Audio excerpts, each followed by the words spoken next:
This is Boyer-Moore. Now you remember KMP? Unless you remember KMP, which we did last class.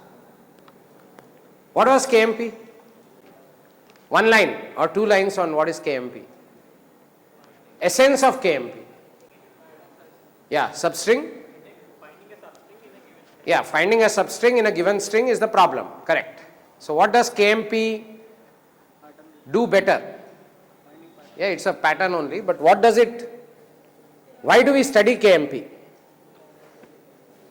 What is special about KMP? We can avoid? We don't have to start from the beginning. Okay. Let me just summarize KMP, because without knowing KMP, you may not appreciate Boyer-Moore. Achha, by the way, as somebody rightly said, this is all about pattern matching. Now we did regular expressions, no, for them. In Python we did, yeah. So this is not that kind of pattern matching. This is direct pattern matching. In fact, KMP and Boyer-Moore, which we are going to see today, are the classic algorithms for pattern matching. Okay. In fact, you are already using Boyer-Moore when you go to a notepad editor and say find. Actually, it uses Boyer-Moore. Okay. So Boyer-Moore, not KMP, because KMP is a bit slow, and I will tell you why. But when you do finding of text in a editor, like you have opened notepad and you are searching for something, what actually gets invoked internally by notepad editor itself is Boyer-Moore algorithm. So they use Boyer-Moore algorithm internally.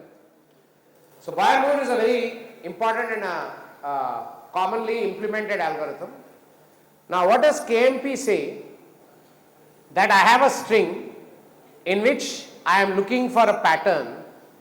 Now what happens is that I have matched this character, I have matched this character with this. Okay.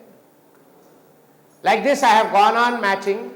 I say at this point there is some mismatch. Okay. There is a mismatch. That is, this character does not match this character. There may be some more. This character does not match this character. Then what should I do? So there is an I here and there is a J here. So this str of I is not equal to pattern of J. This is the problem. If it is matching, there is no problem. Okay, you just go ahead. Now if there is a mismatch. This is called a mismatch. So if there is a mismatch, what should I do? Okay. So the simple thing to do in this case, which is called the naive algorithm or the brute force algorithm, what I will do, I will start matching from the beginning again, because there is a mismatch. What I will do is, I will take this I and take it from the next position of I, which is, I will go back from where this, let's say this was the original I, let's say I minus 5, wherever, and this is where mismatch happened. So I will go back to I minus 5 and now go to I minus 4 here and start matching this pattern all over again. So that will have a complexity of mn or nm. N is the size of this and m is the size of this. So it will have nm complexity, which is what we want to avoid. We don't want to do it that way. So the central idea which we understood in KMP was what? That if this pattern is such that it has a suffix, okay, the pattern is such that at the point of mismatch there is a suffix, this is called the suffix, which is also a prefix.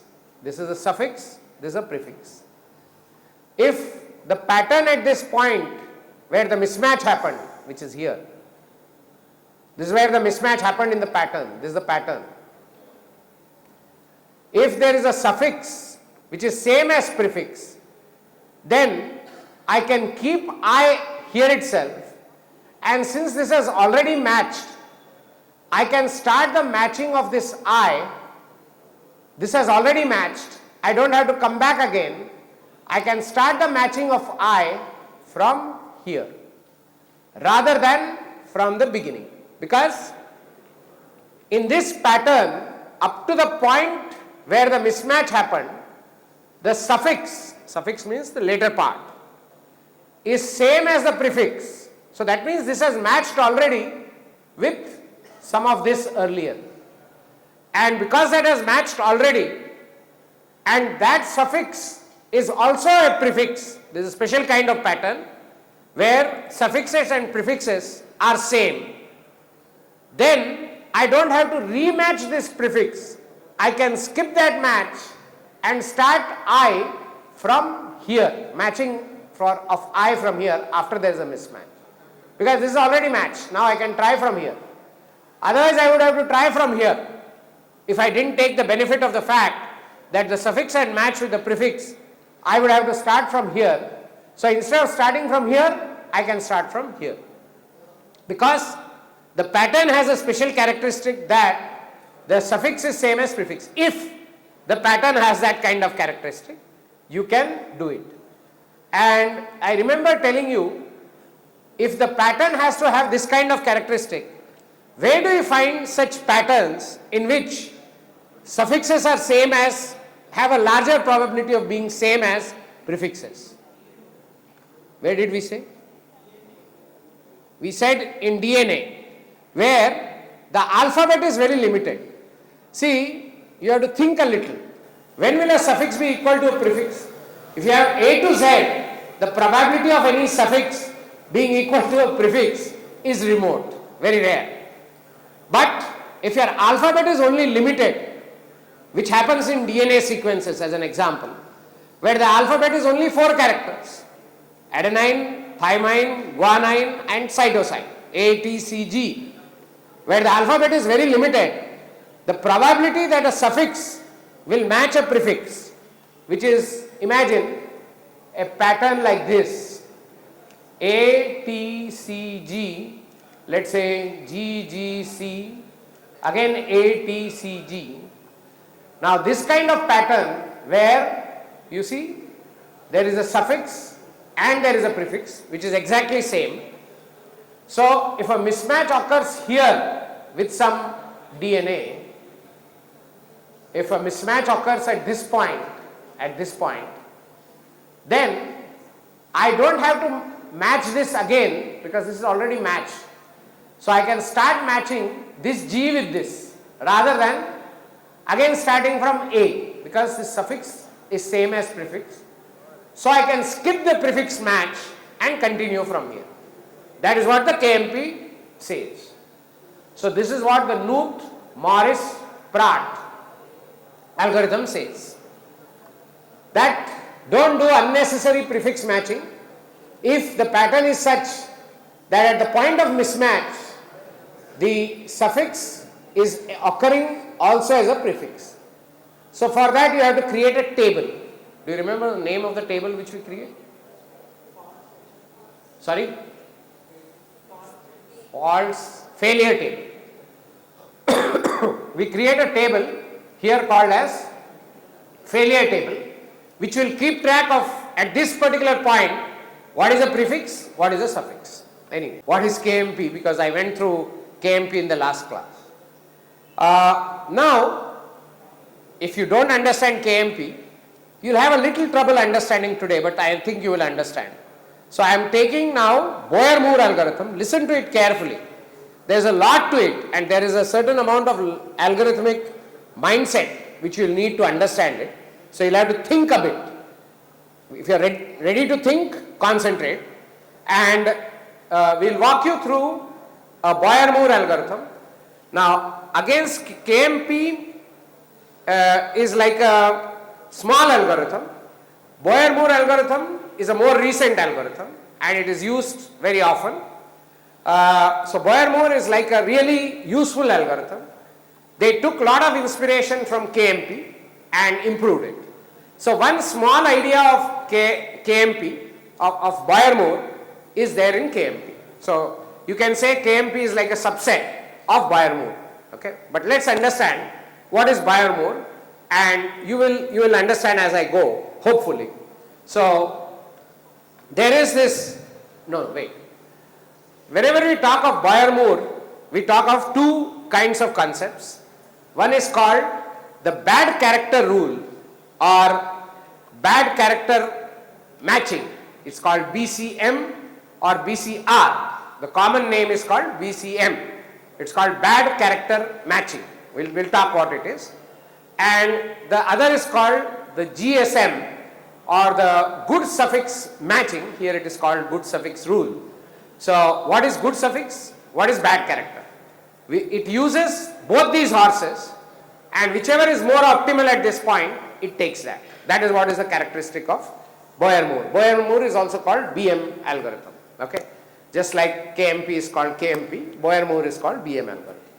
So most of our software which does searching in a file or anything is based on BM algorithm. So it's very important that we know what is a Boyer-Moore algorithm. Both involve pre-processing, but I'm not going to touch the pre-processing, I'm just going to describe. So what you need to have is not coding, but ability to understand this algorithm. Okay? And it's a classic algorithm, so it's not as easy. It will take a little bit of effort from your side, so just concentrate, you will understand. So, okay. Now, there is some basic knowledge that we need to have before we go there. So, given a pattern consisting of n characters, 1 to n, and this pattern has to be searched in a text. Text is 1 to m over an alphabet sigma. Remember, while KMP has a restriction of a smaller alphabet, because remember the suffix has to match the prefix, Boyer-Moore doesn't have that problem. Boyer-Moore can be used with any kind of searching. So it doesn't say, so if I have a problem where I want to do pattern matching in DNA, please use KMP. But if I have a problem where I have to match a text in an editor, then Boyer-Moore can be a good algorithm. Okay. Find one or all occurrences of P in T. I think the problem statement is clear. Given a pattern of 1 to n characters and given a text of 1 to m characters, you have to find out whether this pattern occurs in that text. If at all it occurs, how many times it occurs and where does it occur, and just report that. Okay. Now, Boyer-Moore was created in 77 and provides an efficient, in fact the most efficient solution. The algorithm, there is another algorithm which is not there in your syllabus, but we'll do that when you come to finishing school. There is an algorithm called Rabin-Karp. Okay, it's called Rabin-Karp. That is also another interesting algorithm of string matching. That is also used quite effectively. In fact, Boyer-Moore and Rabin-Karp both are used effectively for searching for strings in text, okay, patterns in text. So Boyer-Moore algorithm provides an efficient solution. The algorithm has a linear running time. That is the best part, because as I told you, the naive algorithm, stupid algorithm, takes nm units of time. KMP does little better, but KMP, as I told you, has a restriction that the alphabet should be small. Whereas this does the same thing of linear. Linear means ON or OM complexity. And sometimes it does sublinear time, that is even better. Sublinear means less than n and m. Well, very rare, but okay. Yeah, so now let's understand how these algorithms work. Other known algorithms, example brute force. Brute force means naive algorithm. Match the pattern from left to right. Okay. So first change which BM does, which KMP does not. KMP goes left to right. Boyer-Moore matches from right to left. Okay, always right to left, goes backward. Okay, it's a right to left pattern, very important to remember. This is different from KMP. So align, how does it start? Align P, the pattern, with index K of T. So first align it like what is shown in the picture. start matching from k plus, so it's aligned with index k of t. So we start matching and start matching from k plus n minus 1, and if all the letters match, report occurrence. That's okay, don't worry too much about it. By itself, matching from right to left is similar to brute force in running time. Based on suffixes, we can decide to skip over and range of characters. Anyway, that's not important. So let's get into the algorithm next. Okay. So the algorithm skeleton goes something like this. Align P with the beginning of T and match from right to left. If whole of P matches, report occurrence. Otherwise, this is the algorithm. Otherwise, shift P by the maximal amount given by between the ones given by the bad character shift and the good suffix shift. Okay, I'll pause here and just comment, and then we'll look at with examples. It will make sense. The way the algorithm works is you put P, align it with T at a particular point. Then if whole of P matches, that is all the characters which are in P are there also in original T, then it's a full occurrence. Anyway, if that happens, we don't have anything to do. Otherwise, shift P, the thing is to shift P intelligently. Shift P by the maximal amount of 2 algorithms. It is taking max of 2 algorithms. What are the 2 algorithms? Bad character shift is one algorithm and good suffix shift is another algorithm. Whichever gives the higher shift, we take that shift. Okay. So we will consult both these algorithms, bad character shift and good suffix shift. I'll tell you what they mean. Whatever is the maximum shift demanded by either, we'll take that shift and move on. Okay. The idea is always to move faster into the text and ignore where there cannot be a match. Okay. If 2 shifts never go beyond an occurrence of P in T, the algorithm will report all occurrences. Anyway, that doesn't matter. Okay. Okay. Now watch very carefully. Okay. Now there is a bit of pre-processing we do, just like we did in KMP. I'll illustrate what this pre-processing does. Please understand this. This is the first part. Now I am taking, remember there are 2 algorithms in BM. One is called bad character shift, the other is called good suffix shift. I am now illustrating bad character shift. What does it mean? For doing that, we need a pre-processing. So for each character X, let Rx, the thing which you see below, Rx be the position of the rightmost occurrence of the character X in P. Rx is defined to be 0 if X does not occur in P. Okay, now what does this mean? Okay, so you see the thing given is ETC, ETE, RA. This is the pattern we are looking for. Now, how do we fill it out? Now, what is the characters which are occurring? The characters which are occurring here are A. If you look at the pattern, what are the characters which are occurring? A, E, T, C, R, that's it, right? So for each character, we note when did this character occur rightmost, last, okay? At what point did this character occur last? We just note it, that this character is occurring last. Last means from left to right last, okay? So if you see A, where is it occurring? It is occurring last at 8th position. Okay. R is also the last occurrence of R is 7th position. Now if you see E is occurring at various positions. E is occurring at 1, E is occurring at 4, and E is occurring at 6. Are you clear? So E is occurring 3 times, 1, 4 and 6. What is the last occurrence? 6. So against E we record the value 6. Then we say, where is T? T is also occurring twice, once in position 2 and once in position 5. So we record it as 5. The last occurrence we record. So 5. Then C is occurring only once. So 3. Right? And all other characters which are not belonging to the pattern, we record 0. So for the entire alphabet, we create this table. No, yes. Alphabet is what? A to Z. No, yes. For all other characters, we record 0 because they are not occurring in the pattern at all. And for characters which occur in the pattern, I record the last occurrence, or they say rightmost occurrence. Okay, whichever. Is everybody clear about this table? No, yes, simple enough, no? This table is needed for bad character shift. Okay. Now, this is the pre-processing table. We have to keep this table.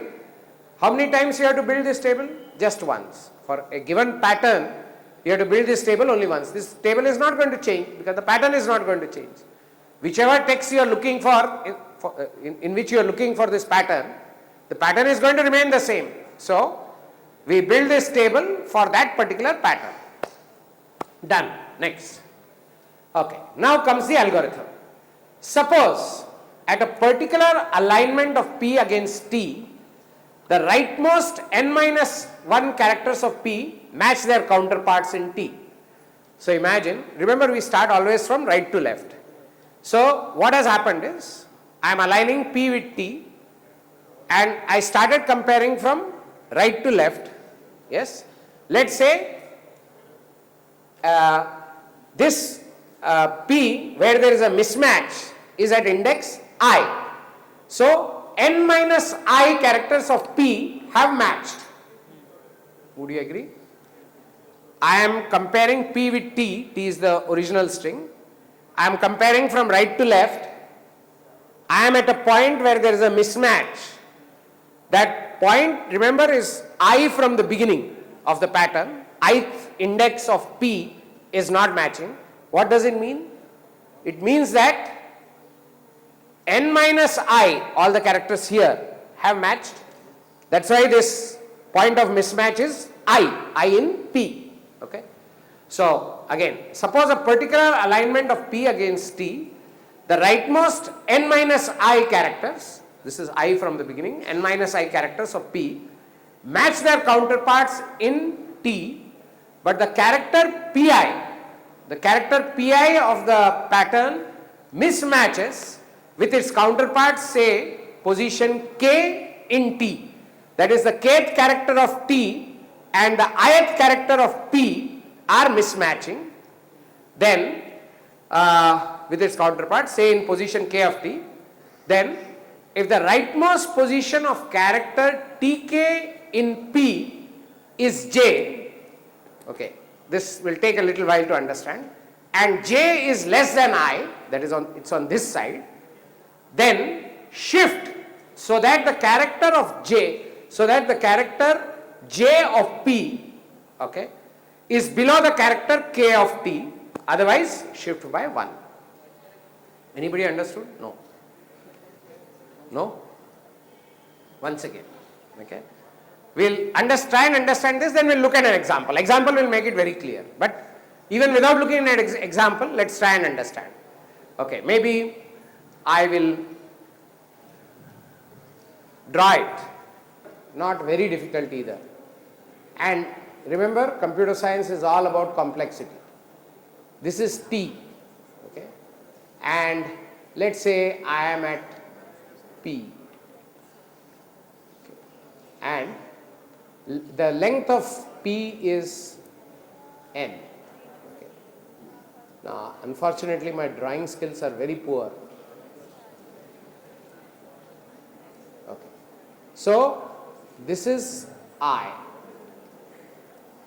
Remember, I am comparing from here. I always compare right to left. So, these characters have already matched these characters. Are you with me? Is this picture making sense? How many are these? These are n minus I. These have already matched. and this is the kth character of T from beginning. This is the kth character of. Now this ith character here and this kth character here have got a mismatch. Okay. But let's say that character is C. So C is equal to TK. C is that character. Are you with me? Then if this C occurs anywhere here, C occurs at a J which is less than I. C should occur, this character C, if the last occurrence of this character C is less than I, that is it's here, then because there is no point touching this part, then what I should do? I should suppose this C which is mismatching here occurs here, but where does it occur?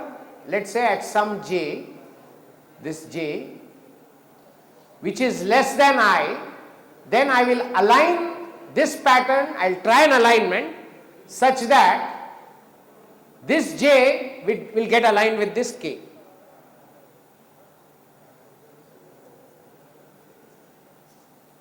No. Once again, understood? Anybody understood? Some of you will understand. Okay. Again, it's very simple. It's like this. I am P, I am the pattern, and I am matching with the text, right? So my pattern, I started matching right to left. That is a rule of Boyer-Moore. I am matching from right to left. At a particular point, what happened? Till that point everything matched, let's pretend. So how many characters matched? N minus I. At ith position from the beginning of the pattern, I got a mismatch. So that means the ith character of P starting from the beginning is mismatching with kth character of T. Yes? The characters from I to N, that is till the end of the pattern, have matched already because I moved from here like this, from right to left. Okay? So I matched that. But at the ith position in the pattern, there was a mismatch. And the corresponding position in the text is K. Did you understand that? Some K in text which is not matching with this I. So what should I do? Now, if this is the problem, then I should shift this pattern by something. How should I shift it? How should I shift this pattern? Such that K, TK is that character C. Let's pretend that character C occurs somewhere in this pattern at an earlier point which has not been matched yet. That is at J. J is less than I. Somewhere on the left side of that pattern, there is that character which is not there in the pattern so far, which has not matched, but it is there somewhere else. Then I should move this pattern such that TK and that character in my pattern are aligned. Where should this character be? Not in the right side, but it should be on the left side. That is in the beginning. The character, if it is, that's why I am always detecting the rightmost position. If it is lesser than I, where the mismatch happened, then I can shift this and align it there. It doesn't mean that there will be a match. This is how the algorithm jumps forward.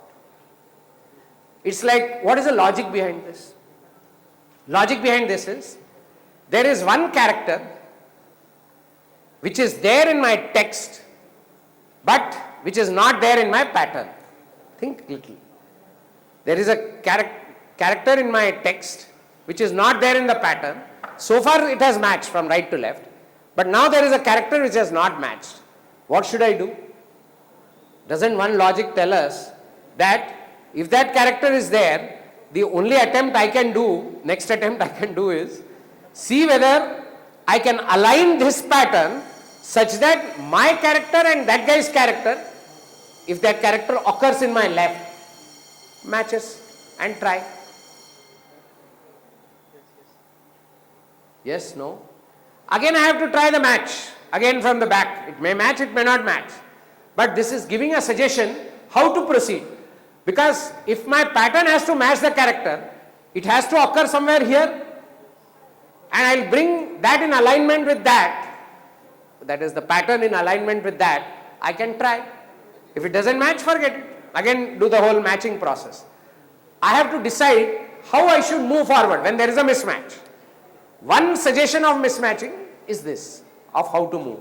Okay. So I will now move this pattern such a way. Okay, as an example, let's say, okay, there is I, M and T here, and this is also I, M, T. Now in the text there is a P here, and here let's say there is an L. So here it is L, I, M, T, here it is P, I, M, T. It has not matched. But that means I should find there is a P somewhere here, let's say. There is a P somewhere here which is before this. So what I should do? I should move this such that this aligns with this P, this position aligns with this position, and then try. Otherwise I can't do anything. Otherwise I have to ignore. Now there is another possibility. What is the other possibility?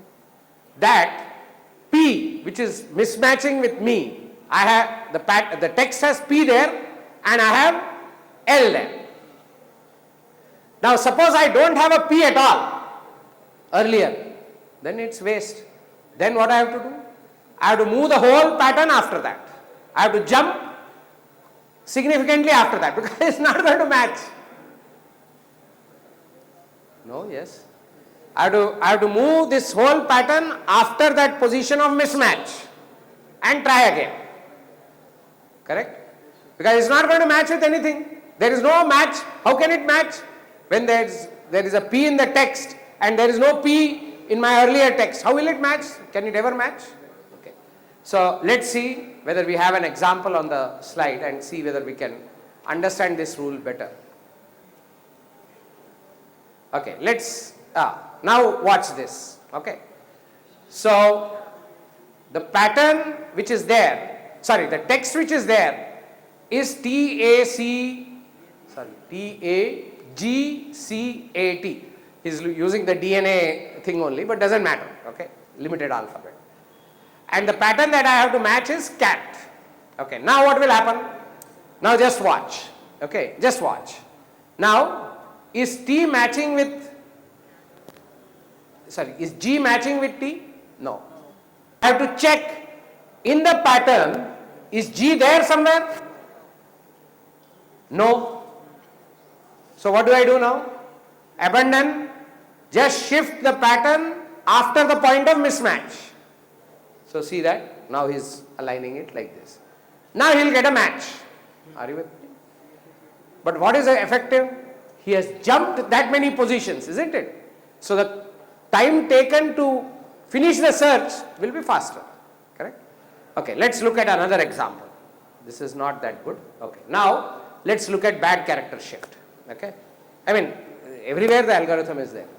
So now my pattern is what? A, C, C, T, T, T. And the text is G, A, whatever, C, C, T, T, T. Okay. Now we are starting the first match. Okay, right to left, remember? So T match with T, wonderful. That is at n minus I, remember? Yes, I is whatever. Now what is the point of mismatch? C and T. Oh yes. So who is the point of mismatch? That is the point of mismatch. Now what is K? TK? TK is C. So what will I do now? search on the left of that point of mismatch in the pattern, search on the left of this T, right, to see where is the last C. Where is the last C? You see, there is where the last C is there. Can you see the last C?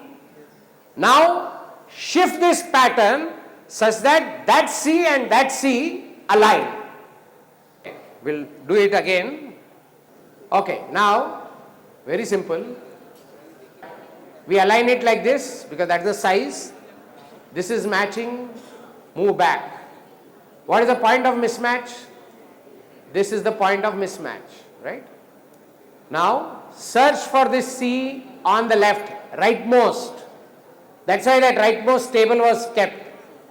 That if it is lesser than, it should be on this side, the rightmost position. Now, this is the position where you have this point of mismatch.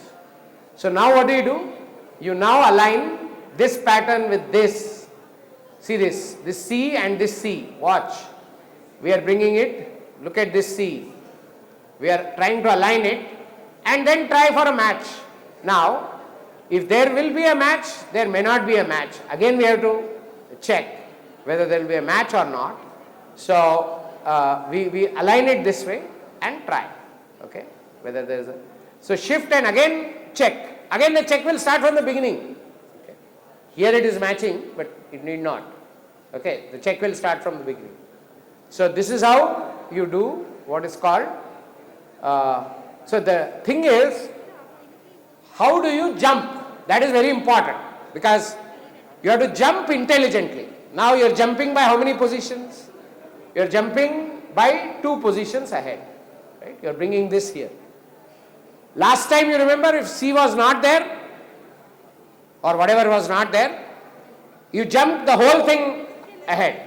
Now you are jumping only 2 positions ahead because you want to eliminate this condition also.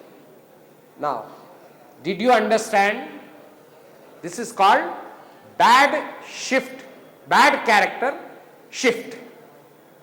If I find a bad character, how should I shift? This is called bad character shift.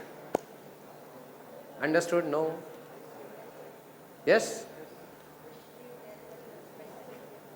Understood? No? Yes? This is not difficult. Now again, if you shift, will there be a match? No guarantee.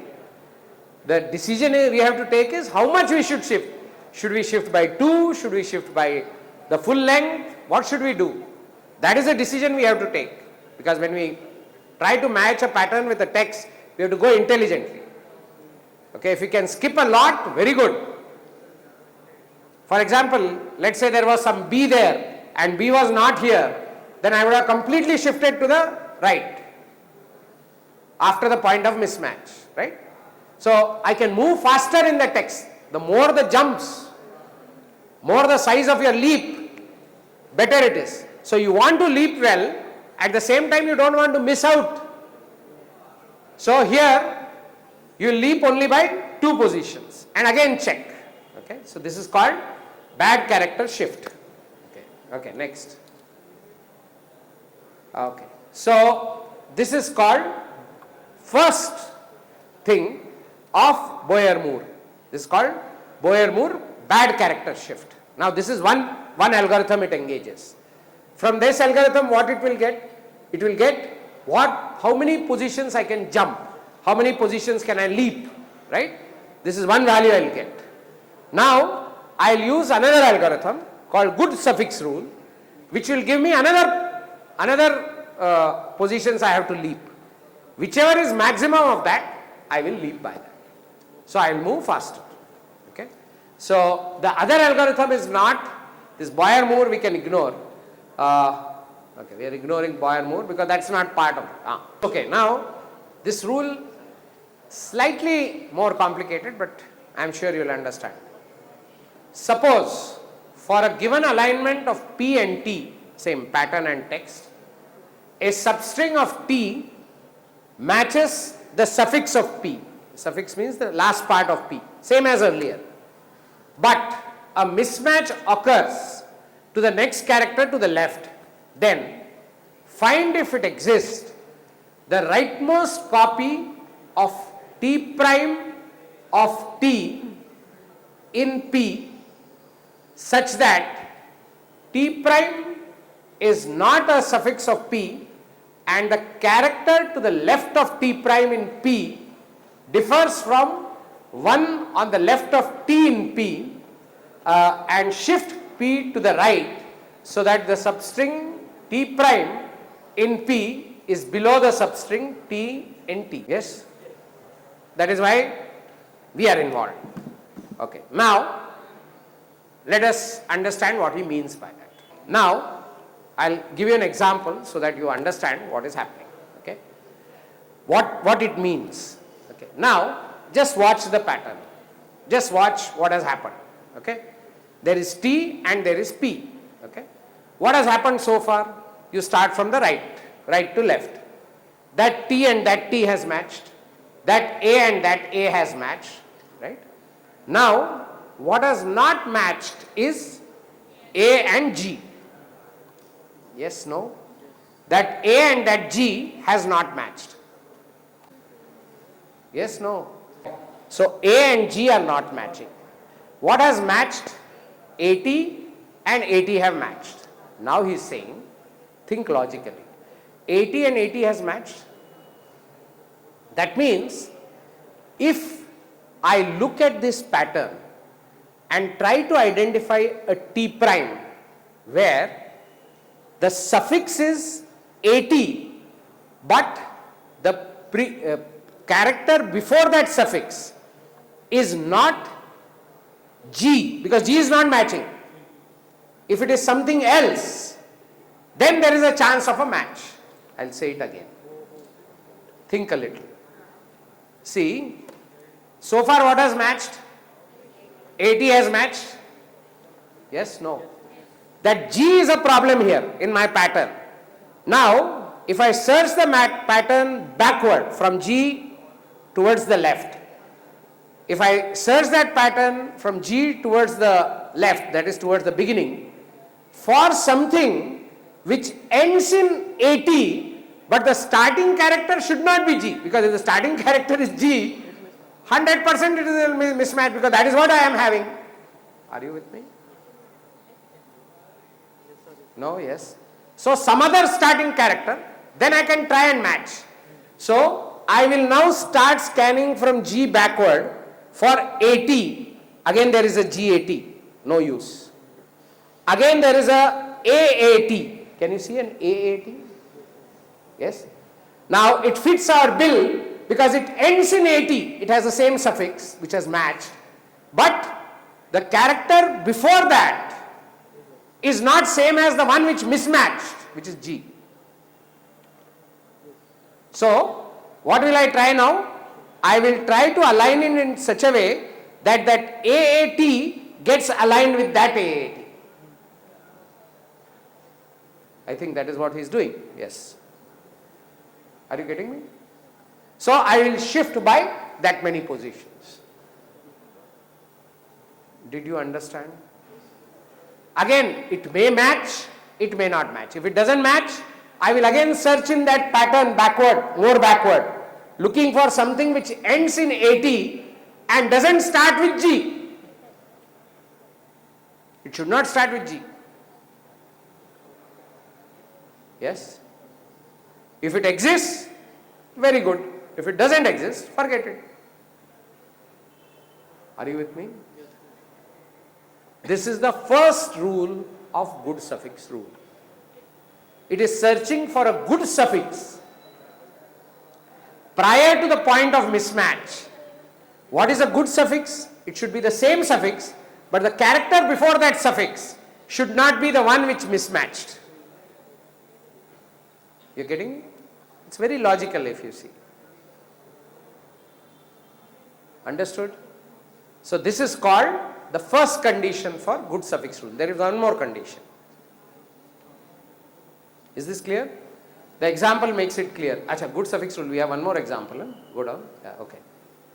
Acha, okay. This is another thing. Okay. If this also doesn't happen, if T prime means the suffix which has matched, does not exist at all. Okay. then if it exists, then you know how to search. If it doesn't exist at all, that is, there is no pattern or there is nothing in P earlier to that mismatch which is having a suffix of T prime. T prime is the suffix which has matched. Then what you do is you keep on taking smaller portions of the prefix of the suffix which have matched with something in P. The whole suffix is not matching. Are you with me? So, if that is not matching, you take a smaller suffix, meaning reduced suffix, which is a prefix in P, and you can move by that. At least that will match, no? Okay, now let me try and illustrate. If T prime does not exist, then shift the left end of P, pass the left end of T in T by the least amount, so that the prefix of P matches a suffix of T in T. Okay, let's see whether you can now. Okay, just watch. Now look at T and look at P. What is happening? AT matched, point of mismatch is C. Now you are looking for AT prior to that T. You did not find. Yes, no? There is no AT prior to the point of mismatch in P. So our earlier rule doesn't apply. So what do? Now don't take AT, take any suffix of the thing which has matched, that T, take any suffix. So he has now taken only the suffix as T, which is a prefix in P. See, remember? No, yes. So look at AT again. AT there is no match. So AT you make it to T. Take a smaller suffix. What is the smaller suffix of AT? Can be T only, no? Suffix, so it ending. T is one suffix. So T, then see whether T is there in prefix of this. There is. So then align that T with that T.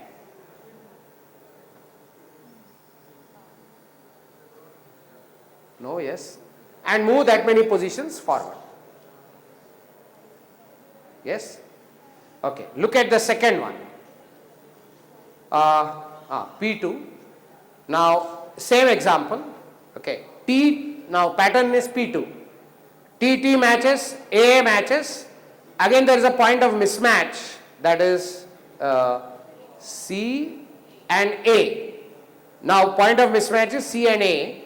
Now, is there any suffix of T which is there in P? No, T is not there. So what do? You can't do anything. So move the whole thing ahead. Jump more. Are you with me? Okay. Maybe I should illustrate this. See, watch this. This is the second part of the good suffix rule. Now, ordinarily what we would do, this is the suffix which has matched. If I can find something prior to this, that is here, prior to this, where AT is there but with a different character than C, then I will move it and try and match. That has not happened. Okay, that is the first part of good suffix rule. Second part of good suffix rule is what? That if that is not there, then go with a prefix, go with a suffix, that is, this is a suffix, you can try bigger suffixes, but anyway, here the only thing which has matched is T or AT. Now AT is not there, so T. So T is there. Now see whether in the pattern there is a prefix. This is similar to Knuth Morris Pratt, where we are checking for a suffix which is also a prefix. Here there is a suffix here, T, which is also a prefix, then align it. This is one way. Now look at this, look at these two. This T matched, this A matched, this is a position of mismatch. Now does AT exist on the left? No, AT doesn't exist on the left. Then try with every possible smaller suffix. Smaller suffix is T. Is T there? No, T is not there. So nothing is going to match. So we might as well ignore it and start. This whole pattern can shift here. Okay. Here, remember, it shifted by 1, here it shifted completely. Because there is never going to be a match. Ignore it. So, we move forward. This saves us a lot of time. This is what he meant by sublinear time, because you are going to move very fast, jumping, okay, if this is happening. So, this is called good suffix rule. Okay. Now, whichever is the maximum shift which comes from either the bad character rule or the good suffix rule, whichever is the maximum, you jump by that. That is the policy. That together, if you bring in, becomes Boyer-Moore. So, the Boyer-Moore algorithm says get the maximum shift required by bad character shift, take the maximum shift required by good suffix rule, whatever is maximum, take it, jump by that. Okay. So, it is as simple as that. Next, do we have any slide which, okay. That is it. So, for this you have to build data structures and all that are not important. What you should know is the algorithm, how the algorithm works. Now, shall I summarize or have you understood? I will summarize. Okay. What does bad character rule say? It requires some pre-processing, even this requires some pre-processing. What bad character says? Start from right to left.